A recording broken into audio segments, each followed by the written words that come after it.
أعوذ بالله من الشيطان الرجيم. بسم الله الرحمن الرحيم.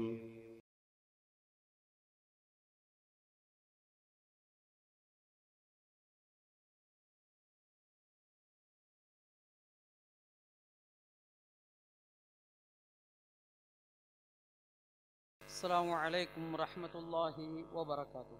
إن الحمد لله نحمده ونستعينه ونستغفره ونعوذ بالله من شرور أنفسنا ومن سيئات أعمالنا. من يهده الله فلا مضل له ومن يضلله فلا هادي له. وأشهد أن لا إله إلا الله وحده لا شريك له وأشهد أن محمدا عبده ورسوله أرسله الله بالهدى ودين الحق ليظهره على الدين كله ولو كره المشركون. اللهم صل على محمد وعلى آل محمد كما صليت على إبراهيم وعلى آل إبراهيم إنك حميد مجيد. اللهم بارك على محمد وعلى آل محمد كما باركت على إبراهيم وعلى آل إبراهيم إنك حميد مجيد. أما بعد فقد قال الله تعالى في القرآن العظيم: أعوذ بالله من الشيطان الرجيم. يا أيها الذين آمنوا اتقوا الله حق تقاته ولا تموتن إلا وأنتم مسلمون. وقال أيضا عز وجل: إنما يعمر مساجد الله من آمن بالله واليوم الآخر وأقام الصلاة وآتى الزكاة ولم يخش إلا الله. وقال نبينا صلى الله عليه وسلم: إن أصدق الحديث كتاب الله وخير الهدي هدي محمد صلى الله عليه وسلم وشر الأمور محدثاتها كل محدثة بدعة وكل بدعة ضلالة وكل ضلالة في النار. எல்லாம் வல்ல அல்லாஹ்வின் நல்லடியார்களே, கண்ணியத்திற்குரிய பெரியோர்களே, சகோதரர்களே, தாய்மார்களே, அல்லாஹ் ஜல்லஷானுஹு தஆலா அவனின் பெருங்கருணையினால் நாம் புதிய வருடத்தின் துவக்கத்திலே இருந்து கொண்டிருக்கின்றோம். அதே நேரத்தில் புனிதமிகு மாதமாகிய ஷஹ்ருல்லாஹி அல் முஹர்ரம், அல்லாஹுடைய மாதமாகிய சிறப்புமிக்க முஹர்ரம் மாதத்திலே, அதிலும் குறிப்பாக சொல்வதாக இருந்தால் அல்லாஹுவால் தடை செய்யப்பட்ட கண்ணியமிக்கப்பட்ட 3 மாதங்களில் இறுதியான மாதம், அதாவது மொத்தம் 4 மாதம், அதிலே தொடராக வரப்பட்ட துல்கஅதா, துல்ஹஜ், முஹர்ரம், கடைசியாக வருகின்ற அந்த கண்ணியமிக்க மாதத்திலே நாம் இருந்து கொண்டிருக்கின்றோம். அதே நேரத்தில் புனிதமிகு நாளாகிய ஜும்ஆவுடைய தினத்திலேயும் அல்லாஹுவால் பிடித்தமான ஓர் இடமாகிய இறை இல்லத்திலே அமர்ந்து கொண்டு இஸ்லாத்தின் கடமையான ஹுத்வா என்கின்ற ஒரு உரையை கேட்டு நமது வாழ்க்கையில அனைத்து அம்சங்களிலேயும் ரப்புல் ஆலமீன் அல்லாஹ் ஜல்லஷானுஹு தஆலா நம் அனைவர்களுடைய பாவங்களை மன்னித்து பாக்கியங்களை தந்தருள்வான் என பிரார்த்தித்த வண்ணம் இன்றைய இந்த தினத்தில இந்தியாவில லட்சோப மஸ்ஜிதுகளிலே பொது சிவில் சட்டம் இது போன்ற விஷயங்களை சில இடங்களிலே கூறுவார்கள். அதே நேரத்தில் கோடானு கோடி இஸ்லாமிய ஜும்ஆவுடைய மஸ்ஜிதுகளிலே உலகம் முழுவதும் பேசப்படக்கூடிய ஒரு பேசு பொருள் 3 தலைப்புகளிலே இருப்பது நியாயமானதாக இருக்கும். ஒன்று, நபிகள் நாயகம் ஸல்லல்லாஹு அலைஹி வஸல்லம் அவர்கள் மக்காவை துறந்து மதீனாவிற்கு சென்ற ஒரு நிகழ்வாகிய ஹிஜ்ரத்துன் நபி, நபி அவர்களுடைய ஹிஜ்ரத்தை பற்றி உண்டான மிகப்பெரிய ஒரு சோக வரலாற்றை கூறக்கூடிய ஒரு தலைப்பாகவோ அல்லது இந்த மாதத்தினுடைய 10வது நாளிலே இஸ்லாமிய வரலாற்றில் மிக சோக சம்பவமாகிய கர்பும் வபலா, சோதனையும் கஷ்டமும் கர்பலா என்கின்ற அந்த இடத்திலே ஏற்பட்ட நமது நாயகம் கண்மணி ஸல்லல்லாஹு அலைஹி வஸல்லம் அவர்களுடைய பேர குழந்தையாகிய ஹுசைன் ரலியல்லாஹு தஆலா அன்ஹு அவர்கள் ஷஹீதாக்கப்பட்ட மிக சோகமான ஒரு வரலாற்றை, கர்பலாவுடைய வரலாற்றை கூறக்கூடிய அம்சமாக உலகம் முழுவதும் பேசு பொருளாக பேசப்படும். இது மட்டுமல்லாமல் அல்லாஹுவால் மிக மிக கொடுமையான ஒரு அரக்கனாகிய ஃபிர்அவுன் என்கின்ற அந்த மன்னன் வீழ்த்தப்பட்டதும், அதே போன்று அவர்களுடைய காலத்திலே வாழ்ந்த நபி மூசா அலைஹிஸ்ஸலாத்து வஸலாம் அவர்களை காப்பாற்றிய வரலாறுமாகிய யௌமு ஆஷூராவில் நடந்த அந்த சம்பவத்தையும் உலகம் முழுவதும் பேசு பொருளாக இருப்பார்கள். அந்த ஜுமாவுடைய தினங்களிலே இதுதான் அதிகமாக பேசப்படும். ஆனால் இன்றைய நமது தலையங்கத்திலே ஒரு செய்தி, மஸ்ஜிதுன் நபவி பாடங்களும் படிப்பினைகளும், மஸ்ஜிது நபவியை பற்றி உண்டான பாடமும் படிப்பினைகளும். ஏனென்றால் நபிகள் ஸல்லல்லாஹு அலைஹி வஸல்லம் அவர்கள் தங்களுடைய அந்த ஹிஜ்ரத் என்கின்ற மக்காவை துறந்து வந்தார்களே, சஹாபா பெருமக்களோடு இறுதியாக அபூபக்கரும் முஹம்மது ஸல்லல்லாஹு அலைஹி வஸல்லம் இருவரும் வந்தார்களே, அந்த நேரத்தில் மதீனாவிற்கு நுழைகின்றார்கள். மக்காவிலிருந்து மதீனாவிற்கு வருகின்றார்கள். மதீனாவிற்கு வந்து முதலாக ஸல்லல்லாஹு அலைஹி வஸல்லம் அவர்கள் நுழைந்தவுடன் இறை இல்லத்தை தொழக்கூடிய வணங்கும் இடத்தை தேர்ந்தெடுக்கின்றார்கள். அதுதான் முதல் மஸ்ஜித் உலக வரலாற்றிலேயே மஸ்ஜிது குபா. மஸ்ஜிது குபா என்கின்ற அந்த மஸ்ஜிதிலே தொழுகை நடத்துகின்றார்கள். அவர்களுடைய பயணம் மதீனாவிலே நுழையவே இல்லை. தங்களுக்காக வேண்டி வீடுகளோ வசதி இடமோ அல்லது இதுவரை நாம் கஷ்டப்பட்ட அந்த கஷ்டத்திலிருந்து ஒரு சுகத்தை அனுபவிக்கக்கூடிய அளவிற்கு ஒரு தங்கும் இடத்தை அவர்கள் தேடவில்லை. மாறாக ஸல்லல்லாஹு அலைஹி வஸல்லம் அவர்கள் கூறுகின்றார்கள், எனது இந்த ஒட்டகம் அல்லாஹுவால் கட்டளையிடப்பட்டிருக்கின்றது. அந்த ஒட்டகம் எங்கு அமர்கிறதோ, எங்கு உட்காருகிறதோ அந்த இடத்தில் தான் நானும் இறங்குவேன் என்று ஸல்லல்லாஹு அலைஹி வஸல்லம் சொல்கின்றார்கள். அந்த ஒட்டகம் மதீனாமா நகரத்திற்குள் நுழைகின்றது. நுழைந்து அப்படியே ஊர் முழுவதும் சுற்றி வருகிறது. இன்றும் ஒட்டகம் ஊர்வலம் வர செய்கின்றார்கள். ஆனால் அன்று ஒட்டகத்தின் மூலமாக ஸல்லல்லாஹு அலைஹி வஸல்லம் அவர்கள் தங்களுடைய ஆசாபாசங்களை நிறைவேற்றுவதற்காக அல்ல, மாறாக எவ்வாறு செல்கின்றார்கள் என்றால், இறைவனுடைய கட்டளைக்கு இணங்க அது எங்கு இறங்குகிறதோ அந்த இடத்தில் நான் இறை இல்லத்தை புதுப்பிப்பேன், ஏற்படுத்துவேன் என்று நிர்மாணிக்கக்கூடிய ஒன்றாக ஏற்படுத்துகின்றார்கள். அப்ப அந்த மதீனத்து மக்கள் எல்லாம் எங்களுடைய வீட்டில் இறங்காதா? ஒவ்வொருவர்களும் மதீனத்துல் அன்சாரிகளும் மதீனத்து முஹாஜிரீன்களும் இருவர்களும் சேர்ந்து நினைக்கின்றார்கள், எங்களிடத்தில் இறங்கக்கூடாதா, இந்த ஒட்டகம் இறங்கக்கூடாதா என்று சில நேரம் அந்த கடிவாளத்தை பிடித்து இழுக்கின்றார்கள். ஆனால் ஒட்டகம் எங்கேயுமே அமராமல் செல்கின்றது, சென்று கொண்டே இருக்கிறது. இறுதியாக முஷ்ரிக்கீன்கள், இணை வைப்பாளர்கள், அவர்களுடைய கபர், அவர்களுடைய அடக்கஸ்தலம் எங்கே இருக்கிறதோ அங்கே செல்கின்றது அந்த ஒட்டகம். அது மட்டுமல்லாமல் அந்த ஒட்டகம் அமர்கின்ற இடம், ஒட்டகங்களை எல்லாம் கட்டி வைப்பார்களே அந்த இடத்திலே இறங்குகிறது.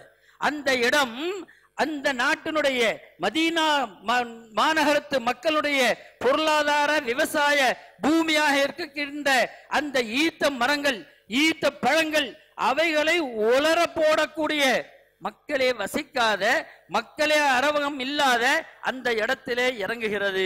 ஸல்லல்லாஹு அலைஹி வஸல்லம் அவர்கள் அந்த இடத்திலே இறங்குகின்றார்கள். இறங்கியதுமே முதலாக செய்கின்ற செயல் என்ன தெரியுமா? ரசூலுல்லாஹி ஸல்லல்லாஹு அலைஹி வஸல்லம் அவர்கள் பினாஉல் மஸ்ஜித், மஸ்ஜிதை உருவாக்குகின்றார்கள், பள்ளியை கட்டுகின்றார்கள். அந்த இடம் யாருடைய இடம், யாருக்கு சொந்தமானது என்பதனை கேட்கிறார்கள். அப்போது சொல்கின்றார்கள், பனி மாலிகுன் அன்-நஜ்ஜார் என்கின்ற ஒரு கோத்திரத்தார், நஜ்ஜாருடைய கோத்திரத்தார், பனு மாலிக் என்கின்ற கிளையார், இவர்களுடைய 2 யதீமான ஏழைகளுடைய இடம், சஹல் சுஹைல் ஆகிய இருவருடைய சொந்தமான நிலமாக இருக்கிறது. அந்த நிலத்தை அல்லாஹ்விற்காக வேண்டி அந்த பள்ளியை தர இருக்கின்றார்கள். ஆனால் ஸல்லல்லாஹு அலைஹி வஸல்லம் அவர்கள் அதனை பெறவில்லை. என்ன செய்கின்றார்கள் என்றால், அந்த நிலத்தினுடைய விலை எவ்வளவு, கிரயம் எவ்வளவு என்று அதனை விலைக்கு வாங்குகின்றார்கள். வாங்கி அல்லாஹ்விற்காக வேண்டி வக்ஃப் செய்கின்றார்கள். கண்ணியத்திற்குரிய சகோதரர்களே, இதுதான் பினாவுல் மஸ்ஜிதினுடைய முதல் அடித்தளம். பள்ளி வாங்கப்படுகிறது. இது பாடம். நம்முடைய படிப்பினைகள் என்ன? அந்த பாடத்திலிருந்து நமக்கு ஏற்படுகின்ற படிப்பினைகள் என்ன? இப்போது பார்க்கிறோம். அன்று சுமார் ஒரு 200-300 வருடங்களுக்கு முன்பு நாம் எல்லாம் அனுபவித்துக் கொண்டிருக்கின்றோமே, மஸ்ஜிதுகள் என்று, பள்ளிவாசல்கள் என்று, வக்ஃபு இடங்கள் என்று நாம் அனுபவித்துக் கொண்டிருக்கின்றோமே, அவைகளெல்லாம் அன்று வக்ஃபு செய்யப்பட்டது. இன்று வக்ஃபு என்கின்ற வார்த்தையே பஞ்சாயத்துக்குரிய அல்லது பிரச்சனைக்குரிய வார்த்தையாகத்தான் இருக்கிறது. யார் இந்த நேரத்தில் அல்லாஹ்விற்காக வேண்டி பள்ளிகளை வக்ஃபு செய்கின்றார்கள்? எத்தனையோ பள்ளிகளை பார்க்கிறோம். ஒரு சதுர அடிக்கு காசு தாருங்கள் என்று கெஞ்சி கூத்தாடக்கூடிய ஒரு நிலையிலே இருக்கிறோம். ஆனால் நமக்கெல்லாம் தலைவராக இருக்கக்கூடிய ஹைருல் பஷர், சையீதுல் பஷர், அந்த நபி ஸல்லல்லாஹு அலைஹி வஸல்லம் அவர்கள் தங்களுடைய சொந்த காசிலே, சொந்த பணத்திலே அதனை கிரயமாக வாங்கி அல்லாஹ்விற்காக வேண்டி அந்த பள்ளியை நிர்மாணிக்கின்றார்கள் என்றால் நம்முடைய நிலை என்ன என்பதனை சற்று சிந்தித்து பாருங்கள். கண்ணியத்திற்குரிய சகோதரர்களே, பெரியோர்களே, தாய்மார்களே, அந்த எண்ணம் மறைக்கப்பட்டதா அல்லது மறக்கப்பட்டதா? ஏன் மறுக்கின்றீர்கள்? அந்த மாதிரி உண்டான வக்ஃபுக்கு உண்டான நிலை இப்பொழுது இல்லையா? அதெல்லாம் முடிந்து விட்டதா? உலகம் அழியக்கூடிய நேரம் வந்து விட்டதா? கண்ணியத்திற்குரிய சகோதரர்களே, இவைகளெல்லாம் நாம் சிந்தித்து பார்க்க வேண்டும். கண்ணியத்திற்குரிய பெரியோர்களே, ரசூலுல்லாஹி ஸல்லல்லாஹு அலைஹி வஸல்லம் அவர்கள் அடுத்து அதனை நிர்மாணிக்கின்ற போது அந்த பள்ளியை நிர்மாணிக்கக்கூடிய, நிர்வகிக்கக்கூடிய ஒவ்வொருவர்களும் நம்முடைய மஸ்ஜித், நம்முடைய ஜும்மா மஸ்ஜித், அவர்கள் அந்த நிர்வாகிகளை மட்டும் நான் கூறவில்லை, உலகத்தில் இருக்கக்கூடிய அனைத்து நிர்வாகிகளுடைய நிலை என்ன? ரசூலுல்லாஹி ஸல்லல்லாஹு அலைஹி வஸல்லம் அவர்கள் என்ன செய்தார்கள் தெரியுமா? அந்த பள்ளியை கட்டுவதற்கு தன்னுடைய தந்தை அபுல் அம்பியா நபி இப்ராஹிம் அலைஹிஸ்ஸலாத்து வஸ்ஸலாம் அவர்களும் அவர்களுடைய மகன் இஸ்மாயில் அலைஹிஸ்ஸலாத்து வஸ்ஸலாம் அவர்கள் தங்களுடைய அந்த கஅபாவை வைத் யர்ஃபஉ இப்ராஹிமுல் கவாயித மினல் பைத்தி வ இஸ்மாயில், நபி இப்ராஹிமும் அவருடைய மகன் இஸ்மாயிலும் கவாயித், அந்த கஅபத்துல்லாஹ்வுடைய தூண்களை எழுப்புகின்றார்களே, அதே போன்று அவர்களுடைய வழிவந்த நபி ஸல்லல்லாஹு அலைஹி வஸல்லம் அவர்கள் மஸ்ஜிதுன் நபவி என்று சொல்கின்றோமே, அந்த மஸ்ஜிதிற்காக வேண்டி செங்கல் தூக்குகின்றார்கள், மண் சுமக்கின்றார்கள், களிமண் சுமந்ததாக அந்த வரலாற்றிலே சொல்லப்படுகிறது. இப்படி அந்த பள்ளியை நிர்வகிப்பது மட்டுமல்ல, பள்ளிக்கு உரிமை கொண்டாடுவது மட்டுமல்ல, அந்த பள்ளியை எழுப்புவதற்கும், கட்டி எழுப்புவதற்கும் ரசூலுல்லாஹி ஸல்லல்லாஹு அலைஹி வஸல்லம் அவர்கள் தன் பொன் கரங்களால், தங்களுடைய புனிதமிகு பூமிக்க தோள்களால் சுமந்து வந்திருக்கின்றார்கள் என்கின்ற வரலாற்று சம்பவமும் அந்த மஸ்ஜித் நபவியிலே இருக்கிறது. இதை கொஞ்சம் கம்பேர் பண்ணி பார்க்க வேண்டும். நம்முடைய நிலை என்ன? கண்ணியத்திற்குரிய சகோதரர்களே, அந்த பள்ளியை நிர்மாணிப்பது ஏதோ இஸ்லாமிய ஆட்சியை நிறுவ வேண்டும் என்பதற்காக அல்ல, ஒரு புனிதமிகு சமூகத்தை உருவாக்க வேண்டும். மிகப்பெரிய ஒரு சமுதாயத்தை, ஒரு நல்ல சமுதாயத்தை, உலகத்திற்கெல்லாம் வழிகாட்டியாக திகழ்கின்ற அந்த சமுதாயத்தை உருவாக்க வேண்டும் என்பது தான் ஸல்லல்லாஹு அலைஹி வஸல்லம் அவர்களுடைய நிலையாக அந்த மஸ்ஜித் நபவி இருந்தது. நமக்கெல்லாம் தெரியும், ரசூலுல்லாஹி ஸல்லல்லாஹு அலைஹி வஸல்லம் அவர்கள் மஸ்ஜித் நபவியை கட்டி எழுப்பினார்கள். அதற்கு பிறகு அஹவாத் இஹ்வா என்று சொல்வார்களே, சகோதரத்துவத்தை உருவாக்கினார்கள். ஒரு சஹாபியோடு, ஒரு முஹாஜிரோடு, ஒரு அன்சாரி தோழரை அங்கே சகோதரத்துவம் பண்ணினார்கள் என்கின்ற இந்த செய்தி மட்டும்தான் நமக்கு தெரியும். ரசூலுல்லாஹி ஸல்லல்லாஹு அலைஹி வஸல்லம் அன்சாரி தோழர்களுடைய பல மனைவிமார்களில் சில மனைவிமார்கள் முஹாஜிரின்களுக்கு தியாகம் செய்து கொடுத்தார்கள் என்கின்ற அந்த சம்பவம் நமக்கு எல்லாம் தெரியும். மஸ்ஜித் நபவியை எழுப்பியது இந்த ஒன்றிற்கா அல்ல. அந்த உஹ்வத், அந்த சகோதரத்துவம் இஸ்லாமிய வரலாற்றிலே, அது மக்காவிலே இருக்கிற போது இந்த நிகழ்ச்சிகள் நடைபெற்றுக் கொண்டே இருந்தது. அந்த இஹ்வத் என்கின்ற சகோதரத்துவத்தை ரசூலுல்லாஹி ஸல்லல்லாஹு அலைஹி வஸல்லம் அங்கே நிறுவிவிட்டார்கள், இங்கு செயல்படுத்தினார்கள். செயல்படுத்தக்கூடிய ஒரு இடமாக இருந்தது.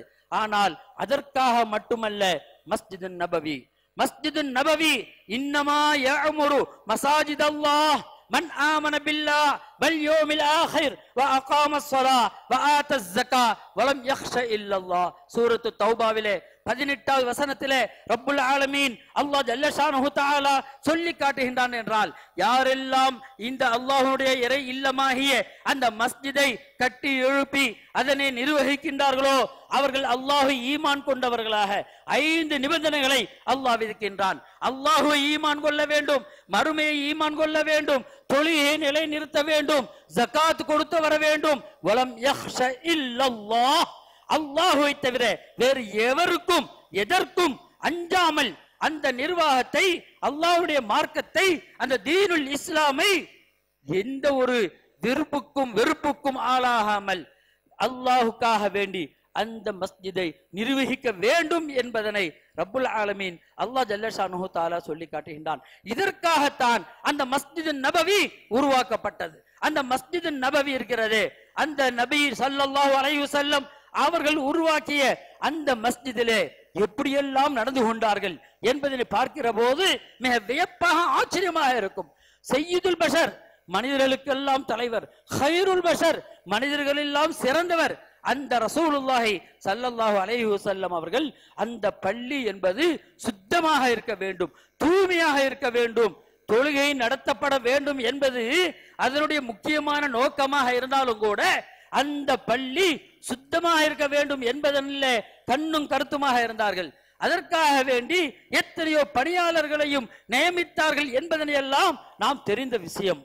ஒருமுறை அந்த பணியாளர், அந்த பெண்மணி என்று சொல்லப்படுகிறது, அவர்கள் மரணித்த பிறகு அதனை கூட ரசூலுல்லாஹி ஸல்லல்லாஹு அலைஹி வஸல்லம் அவர்களுக்கு தெரியாமல் அடக்கினார்கள் என்கின்ற அந்த நீண்ட சம்பவத்தை நாம் தெரிந்து வைத்திருக்கின்றோம். அவ்வாறு அந்த பள்ளி சுத்தமாக்க வேண்டும் என்பதிலே இருந்தார்கள். இது பாடம். ஆனால் படிப்பினை என்ன தெரியுமா?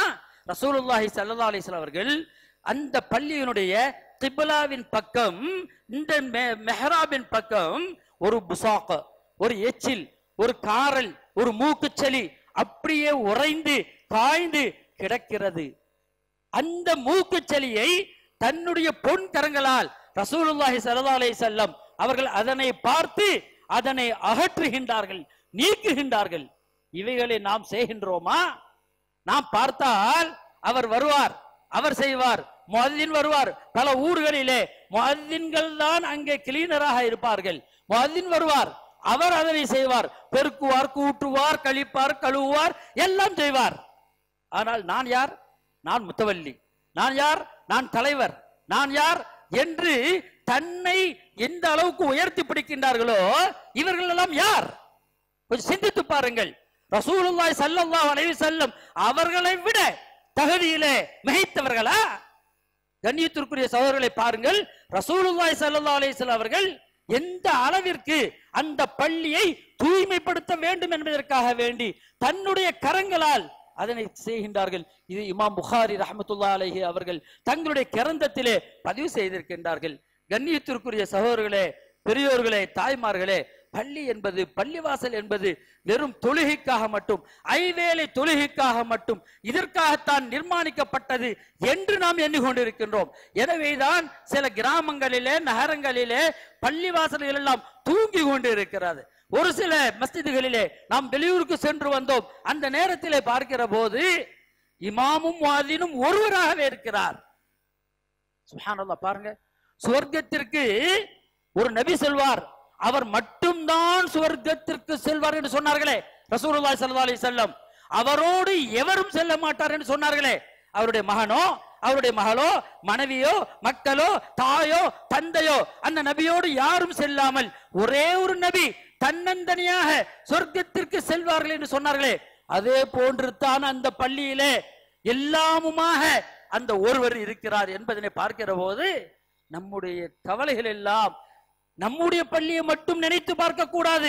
உலகத்தில் இருக்கக்கூடிய எல்லா பள்ளிகளும் நாம் எங்கு சென்றாலும் தொழக்கூடிய பள்ளி, இஸ்லாமியர்களுடைய மஸ்ஜித் என்பதனை நாம் நினைவு கூர்ந்து இந்த மாதிரி அவல நிலையில் இருக்கக்கூடிய அந்த இடத்திற்கு சென்று அவர்களுடைய அந்த நிலையை நாம் மாற்ற வேண்டும் என்பதற்காக சொல்கின்றேன். கண்ணியத்திற்குரிய சகோதரர்களே, இது தொழுகைக்காக மட்டும் நிலை நிறுத்தப்பட்டதல்ல. மாறாக இந்த மஸ்ஜித் நபவி என்று சொல்லப்படக்கூடிய அதுதான் மிகப்பெரிய நீதிமன்றமாக இருந்தது, கோர்ட்டாக இருந்தது, சிறைச்சாலையாக இருந்தது, தண்டனை கொடுக்கக்கூடிய இடமாக இருந்தது. நாம் பார்க்கிறோம் வரலாற்று நெடுக நாம் இதனை சொல்வதாக இருந்தால் நேரம் மிக குறுகிய நேரமாக இருக்கின்றது. ரசூலுல்லாஹி ஸல்லல்லாஹு அலைஹி வஸல்லம் அவர்கள் சுமாமா என்கின்ற மிகப்பெரிய ஒரு கொடியவராக இருந்த அவருக்கு ஸல்லல்லாஹு அலைஹி வஸல்லம் அவர்கள் சிறை தண்டனை கொடுத்தார்கள். பள்ளிக்கு வெளியே இருக்கக்கூடிய ஒரு மரத்திலே கட்டி வைத்து 3 நாட்கள் அந்த காவல் சொல்வார்களே காவல் எடுத்து விசாரிப்பார்கள் என்று, அதுபோன்று காவலிலே கட்டி வைத்தார்கள். சிறை கூடமாக இருந்தது. அதுவே தீர்ப்பளிக்கக்கூடிய ஒரு நீதிமன்றமாகவும் அந்த மஸ்ஜிதனா இருந்தது என்பதனை பார்க்கிறோம். அடுத்து ரசூலுல்லாஹி ஸல்லல்லாஹு அலைஹி வஸல்லம் அவர்கள் அந்த சுமாமாவிற்கு விடுதலை அளித்ததும் அந்த மஸ்ஜித் நபவியில் வசித்தான். கண்ணியத்திற்குரிய சகோதரர்களே, மஸ்ஜித் நபவி என்பது சாதாரண ஒரு இடம் அல்ல. இது மஸ்ஜித் நபவிக்கு மட்டும்தான், மதீனாவில் இருக்கக்கூடிய அந்த பள்ளிக்கு மட்டும்தான் இது போன்ற ஒரு நிலை என்று எண்ணிவிடாதீர்கள். அல்லாஹ்விற்காக வேண்டி கட்டப்பட்ட பள்ளிகள் அனைத்தும், இவை அனைத்தும் நாம் கூறுகின்ற மஸ்ஜித் நபவிக்கு என்ன சட்டங்கள் சொல்கின்றோமோ அந்த சட்டங்கள் இருக்கிறது. இல்லா என்கிலும் அந்த மஸ்ஜிதுல் ஹரமைன் ஷரீஃபைன் மக்காவிற்கும் மதீனாவிற்கும் இருக்கக்கூடிய அந்த சிறப்புகள் அதனை தவிர வேறு எதற்கும் நாம் கூற முடியாது, பைத்துல் முகத்தஸை தவிர. இருந்தாலும் அங்கே செய்யப்படக்கூடிய அங்கே 5 வக்து தொழுகை என்றால் இங்கும் 5 வக்து தொழுகைத்தானே தொழுகிறோம். உங்களுக்கு புரிவதற்காக சொல்கின்றேன். அங்கு ஜமாஅத்து கடமையாக்கப்பட்டிருக்கின்றால் இங்கும் அது போன்றுதானே. அப்ப இந்த தொழுகைக்காக மட்டுமல்ல, மாறாக அனைத்து அம்சங்களிலேயும் அல்லாஹ்விற்காக வேண்டி நிர்மாணிக்கப்பட்ட இந்த மஸ்ஜிதுகளிலே எவ்வாறு இருக்க வேண்டும் ரப்புல் ஆலமீன் அல்லாஹ் ஜல்ல ஷானுஹு தஆலா 2வது அத்தியாயத்திலே 150வது வசனத்தில் கமா அர்சல்னா ஃபீக்கும் ரசூலம் மின்கும் யத்லு அலைக்கும் ஆயாத்தினா வயுஸக்கீக்கும் வயஅல்லிமுக்குமுல் கிதாப வல் ஹிக்மா வயஅல்லிமுக்கும் மா லம் தகூனு தஅலமூன் என்று ரப்புல் ஆலமீன் அல்லாஹ் ஜல்ல ஷானுஹு தஆலா உங்களுக்காக வேண்டி உங்களிலே ஒரு ரசூலை நாம் அனுப்பி இருக்கின்றோம், ஒரு இறை தூதரை அனுப்பி இருக்கின்றோம். அவருடைய பணி என்ன? யத்லு அலைக்கும் ஆயாத்தினா, நம்முடைய வசனங்களை ஓதி காட்டுவார்கள். வயுஸக்கீக்கும், உங்களுடைய உள்ளங்களை தூய்மைப்படுத்துவார்கள். வயஅல்லிமுக்குமுல் கிதாப வல் ஹிக்மா, இஸ்லாமிய ஷரீஅத் சட்டங்களை எல்லாம் கற்று தருவார்கள் என்று ரப்புல் ஆலமீன் அல்லாஹ் ஜல்ல ஷானுஹு தஆலா சொல்கின்றானே. அதுதானே மஸ்ஜித் நபவியிலே நடந்தது. வேற என்ன நடந்தது? மஸ்ஜித் நபவியிலே போர்க்களம் இருந்ததா அல்லது போர் தளவாட சாமான்கள் இருந்ததா? அல்லவே. அங்கே மனிதனை மனிதனாக ஆக்க வேண்டும், மனிதனை மனித புனிதராக ஆக்க வேண்டும் என்பதுதான் அங்கே நடந்தது. அங்கு ரசூலுல்லாஹி ஸல்லல்லாஹு அலைஹி வஸல்லம் அவர்கள் குர்ஆனை ஓதி காட்டினார்கள். நாமும் பார்க்கிறோம், நம்முடைய மஸ்ஜிதுகளிலேயும் சிறப்பாக ஹிஃப்ல் மதரசா நடத்துகின்றோம்.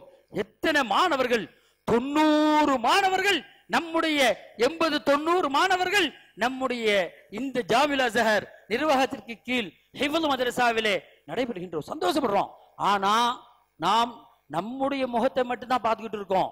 ஆனா வெளியில எங்கேயுமே பார்க்கிறது இல்லை. நான் சென்ற இடங்களிலே பார்க்கிறோம், மேலப்பாளையத்திலே ஒரு பள்ளி இருக்கிறது, ஒரு நிர்வாகம் இருக்கிறது.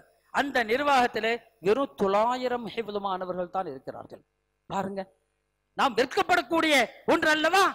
90 என்று பெருமைப்பட்டுக் கொள்கின்றோமே, அங்கே 900 மாணவர்கள் இன்று வரை அங்கு நடைபெற்று 110 ஆசிரியருக்கு மேலே அங்கே நிர்வகித்துக் கொண்டிருக்கின்றார்கள் என்றால் நம்முடைய நிலை என்ன? நாம் இஸ்லாமியர்களால் நிரம்பி வழியக்கூடிய ஒரு காயல் பட்டணம் என்று சொல்கின்றோமே, என்ன செய்து கொண்டிருக்கின்றோம்? ஹிஃப்லும் மதரசாவே 90 மக்களை கொண்டு நடத்தி கொண்டு நாம் பெருமையாக பீற்றி கொண்டிருக்கின்றோமே, அங்கே அது மட்டுமா நடக்கின்றது? கிட்டத்தட்ட 28 மக்தபுகள், 4000 சொச்ச மாணவர்கள் அங்கே குர்ஆனை பார்த்து ஓத நாசிரா என்று சொல்கின்றோமே, நாசிரா என்று சொல்வார்களே, அவ்வாறு பார்த்து ஓதக்கூடிய சிறார்கள் மட்டும் 4000க்கு மேல் இருக்கிறது என்றால் நம்முடைய நிலை என்ன?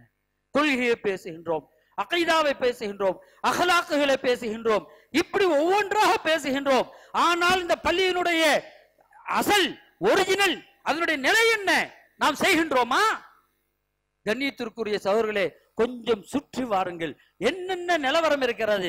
தென்காசியை பாருங்கள், கோயம்புத்தூரை பாருங்கள், அதை பாருங்கள், இதை பாருங்கள் என்று நாம் சொல்லிக் கொண்டு இருப்பதை விட அது போன்று அதைவிட சிறந்ததாக நாம் ஆக்குவதற்கு என்ன முயற்சி எடுத்துக் கொண்டு இருக்கின்றோம்?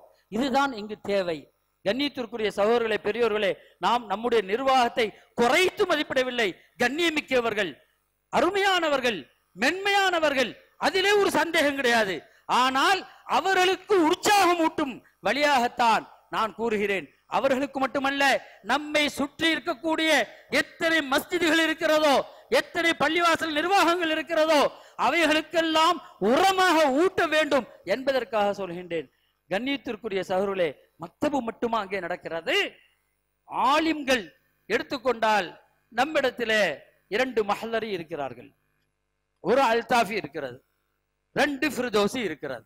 இதுதான் என்னுடைய கண்களுக்கு தெரிந்தவர்கள். 2 மஹல்லரி என்றால் நான் ஒன்று, அப்துல் மஜீத், ஷேக் அப்துல் மஜீத் மஹல்லரி, இந்த 2 பேர் தான். வேற எங்க பார்க்கிறோம்? இந்த 4-5 பேர்களும் கிட்டத்தட்ட 40 வருடங்கள் பழமையானவர்கள். நாங்கள் எல்லாம் பட்டம் எடுத்து 40 வருஷத்திற்கு மேலாகிவிட்டது இல்லையா? அல்லது ஃபிர்தௌஸ் என்று சொல்லப்படக்கூடிய இவர்கள் எல்லாம் 20 வருடங்களுக்கு எல்லாம் எக்ஸ்பைரி டேட் போல நாங்க இருக்கிறோம். அதற்கு பிறகு யார் இருக்கிறா? எதை செய்ய போகின்றீர்கள்? வெளியிலிருந்து இறக்குமதி பண்ண போகின்றீர்களா? உங்களுடைய ஊர், உங்களுடைய குடும்பம், உங்களுடைய குணாதிசயங்கள் அனைத்தும் தெரிந்த உங்கள் ஊரிலிருந்து எவரையாவது நீங்கள் ஆளாக்கி இருக்கின்றீர்களா? எல்லா மக்களுக்கும் நான் சொல்கின்றேன், கண்ணியத்திற்குரிய சகோதரர்களே, அதற்காக வேண்டி நாம் எதனை செய்ய வேண்டும்? ஸல்லல்லாஹு அலைஹி வஸல்லம் அவர்கள் கூறுகின்றார்கள், யுஅல்லிமுக்குமுல் கிதாப வல் ஹிக்மா, ஷரீஅத் சட்டத்தை ஏற்படுத்தக்கூடிய, ஷரீஅத் சட்டத்தை கற்று பிறருக்கு கற்றுக் கொடுக்கக்கூடிய மாணவர்களை உருவாக்கினோமா? ஆலிம்களை உருவாக்கினோமா? கண்ணியத்திற்குரிய சகோதரர்களே, இவைகளெல்லாம் நாம் நன்கு சிந்தித்து பார்க்க வேண்டும். அவர்களிடத்திலே நான் விசாரித்தேன், போய் சென்று பார்த்திருக்கிறேன். அந்த மேலப்பாளையத்தில் கிட்டத்தட்ட 30 உலமாக்கள் ஒரே நேரத்தில் இருக்கிறார்கள். சுப்ஹானல்லாஹ், பாருங்க, 30 உலமாக்கள், 40 உலமாக்கள் வெளியூரிலேயும் வெளி மாநிலத்திலேயும் வெளிநாடுகளிலேயும் அவர்கள் பிரச்சாரம் செய்து கொண்டிருக்கின்றார்கள். இப்பொழுதும் அந்த ஆலிமாக்களுடைய கோர்ஸிலே, ஆலிமாக்கள் என்றால் நாம இப்படி பார்த்துக்கிறோம், பெண்கள், அதான் ஆலிமாக்கள். நான் ஆலிம், அது ஆலிம்கள் தமிழ்ல சொல்றதுக்காக ஆலிமாக்கள் என்ற அந்த ஆலிமாக்கள் என்று சொன்னால் நமது ஊரிலே ஆயிஷா சித்திகா என்கின்ற பெண்கள் மதரசா, மாஷா அல்லாஹ், அது சிறப்பாக செயல்பட்டு கொண்டிருக்கிறது. பெண்களிலே பல 100 ஆலிமாக்களை உருவாக்குகிறோம், பல ஹாஃபிலீன்களை நாம் உருவாக்குகிறோம். அதிலே சந்தேகம் கிடையாது. அது அல்ஹம்துலில்லாஹ் சந்தோஷமான ஒன்று. ஆண்களிலே, நம்முடைய மக்களிலே யாரை ஆண் மக்களில் உருவாக்கி இருக்கிறோம்? கொஞ்சம் யோசிச்சு பாருங்க. அங்கே ஆலிம்களுடைய கோர்ஸுகளிலே 60க்கும் மேற்பட்ட மாணவர்கள் இன்று கற்றுக்கொண்டு இருக்கின்றதாக சொல்லப்படுகிறது. கண்ணியத்திற்குரிய சகோதரர்களே, பெரியோர்களே, அன்பர்களே, தாய்மார்களே, இந்த விஷயத்திலே நாம் ரொம்ப கண்ணும் கருத்துமாக அல்லாஹ்விற்காக வேண்டி இந்த மஸ்ஜித் நபவியை நாம் முன்மாதிரியாக எடுத்துக்கொண்டு அங்கே எவைகளெல்லாம் நடத்தப்பட்டதோ, இப்ப அதனை விரிவாக சொல்வதாக இருந்தால் அது மிகப்பெரிய ஒரு பயிற்சி கூடமாக இருந்தது. சஹாபாக்களுக்கு தஸ்கியா செய்யக்கூடியதாக இருந்தது, சஹாபாக்களுக்கு தர்பியா பண்ணக்கூடிய இடமாக இருந்தது, சஹாபாக்களுக்கு கல்வி புகட்டக்கூடிய இடமாக இருந்தது, சஹாபாக்கள் முஷாவரா என்கின்ற ஆலோசனை கூடமாக இருந்தது. அந்த மஸ்ஜித் நபவி இன்னும் எண்ணிலடங்கா செய்திகள் அங்கே நடந்து கொண்டிருந்தது. ஏழைகளுக்கு உணவளிக்கக்கூடிய இடமாக இருந்தது.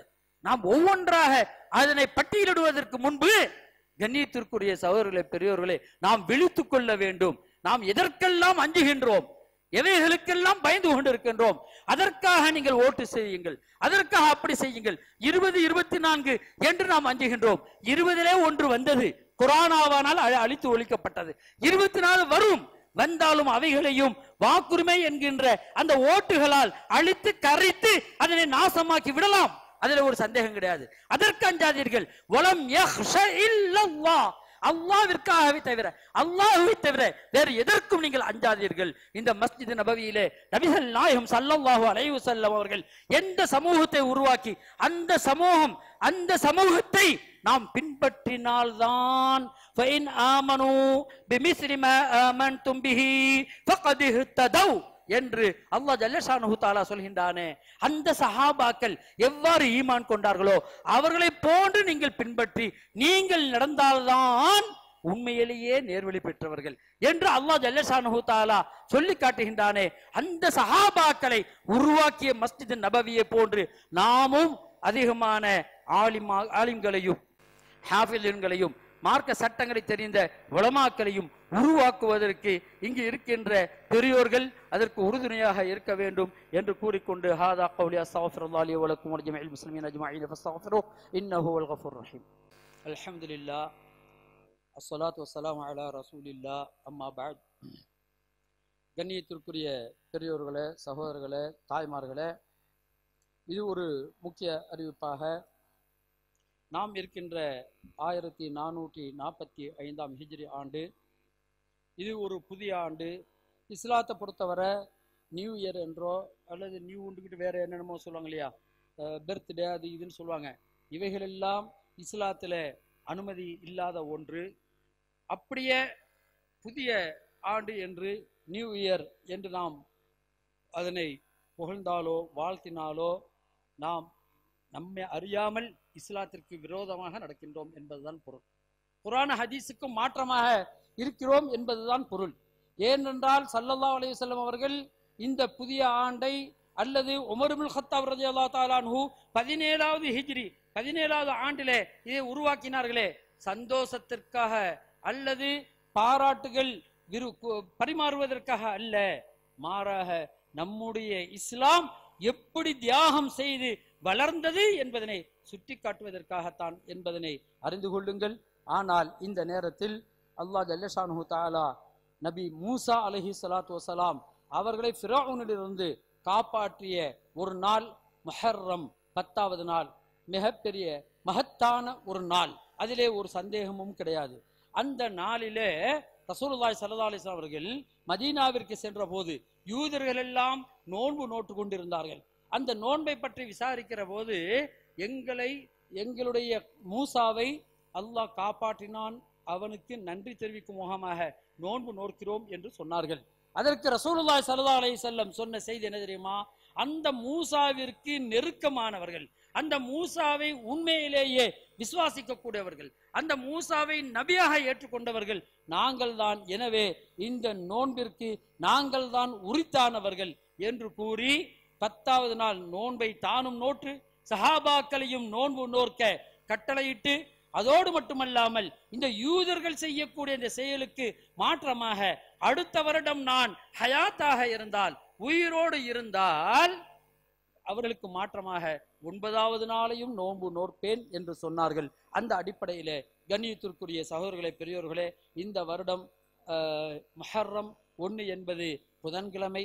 எனவே 9வது நாள் வியாழன், 10வது நாள் வெள்ளி ஆகிய இந்த 2 நாட்கள் நோன்பு நோற்பது சென்ற வருடத்தினுடைய சிறிய பாவங்களை எல்லாம் மன்னிக்கப்படுகிறது என்று நபிகள் நாயகம் ஸல்லல்லாஹு அலைஹி வஸல்லம் அவர் சொன்னதாக அபீ கதாதா ரலியல்லாஹு தஆலா அன்ஹு அறிவிக்கின்றார்கள். இது முஸ்லிம் என்ற கிதாபுகளிலே பதிவு செய்யப்பட்டிருக்கிறது. எனவே நாம் அந்த நாட்களிலே நோன்பு நோற்போம். இன்னொன்னு சொல்லுவாங்க, முஹர்ரம் மாதம் 10வது நாள் வந்தா, வெள்ளிக்கிழமை வந்தா கியாமத் நாள் வந்துடும் அப்படின்னு சொல்லுவாங்க. அதற்கெல்லாம் ஒரு ஆதாரம் நாம் எடுத்து பார்த்து கொண்டிருக்க முடியாது. கண்ணியத்திற்குரிய சகோதரர்களே, இந்த 2 நாட்கள் நோன்பு நோக்கிறதற்கு நம்முடைய நிர்வாகத்திலிருந்து, ஜாமில் அஸ்ஹர் நிர்வாகத்திலிருந்து இஃப்தாருக்கு ஏற்பாடு செய்யப்பட்டிருக்கிறது. எனவே ஐஎம்ல நாம் நோன்பு நோற்றவர்கள் எல்லாம் நோன்பு திறப்பதற்கு வாருங்கள். அந்த நேரத்தில் நாம் இப்பொழுது சொன்ன அனைத்து செய்திகளுக்காகவும் துஆ செய்யுங்கள். அல்லாஹ் நம்முடைய பிரார்த்தனையை கபூலாக்குவானாக. இன்னல்லாஹ யஅமுரு பில் அத்லி வல் இஹ்சானி வ ஈதாஇ தில் குர்பா வ யன்ஹா அனில் ஃபஹ்ஷாஇ வல் முன்கர் வல் பகி يعظكم لعلكم تذكرون واذكروا الله العظيم الجليل الجبار يذكركم واشكروه يزدكم ويهدكم ولذكر الله تعالى أعلى وعز وجل وأتم وأكبر والله يعلم ما تصنعون.